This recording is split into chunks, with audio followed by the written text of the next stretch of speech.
గుజరాత్లో భారీ ఆపరేషన్ 1000 మంది అక్రమ వలసదారులు అరెస్ట్. మన దేశంలో అక్రమంగా నివాసం ఉంటున్న 1000 మందికి పైగా బంగ్లాదేశీల వలసదారులను గుజరాత్ పోలీసులు అరెస్ట్ చేశారు. జమ్మూ కాశ్మీర్లోని పహల్గామ్ పర్యాటకులపై ఉగ్రదాడి నేపథ్యంలో అన్ని రాష్ట్రాలు అప్రమత్తమయ్యాయి. వలసదారులపై ప్రత్యేక నిఘా పెట్టాయి. ఈ క్రమంలోనే గుజరాత్లో చేపట్టిన భారీ ఆపరేషన్లో 1000 మందికి పైగా బంగ్లాదేశ్ అక్రమ వలసదారులను పోలీసులు అదుపులోకి తీసుకుంది. వీరంతా తప్పుడు ధృవపత్రాలతో రాష్ట్రంలోకి ప్రవేశించినట్లు గుజరాత్ హోంమంత్రి హర్ష్ సంఘవి వెల్లడించారు.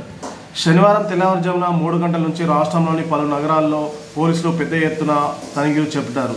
ఇందులో భాగంగానే అహ్మదాబాద్లోనే 890 మందిని, సూరత్లో 134 మందిని అదుపులోకి తీసుకున్నట్లు హోంమంత్రి వెల్లడించారు.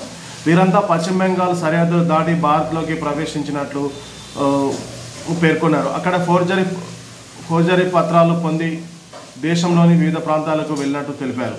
వీరిలో చాలామంది డ్రగ్స్, మానవ అక్రమ రవాణా వంటి నేరాల్లో అనుమానితులుగా ఉన్నారు.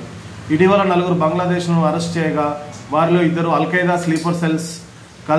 స్లీపర్ సెల్స్తో కలిసి పనిచేస్తున్నట్లుగా గుర్తించాం.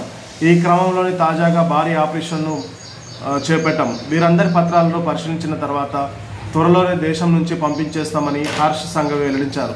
ఇక రాష్ట్రంలో పాక్ జాతీయులు ఎవరైనా ఉంటే కేంద్రం తీసుకున్న నిబంధనల ప్రకారం వారు కూడా వెంటనే గుజరాత్ను వీడాలని స్పష్టం చేశారు. చట్ట వ్యతిరేకంగా దేశంలో ఉండే వారిపై న్యాయపరంగా కఠిన చర్యలు తీసుకుంటామని హెచ్చరించారు. అక్రమ వలసదారులు వెంటనే లొంగిపోవాలని పోలీసులు సూచిస్తున్నారు.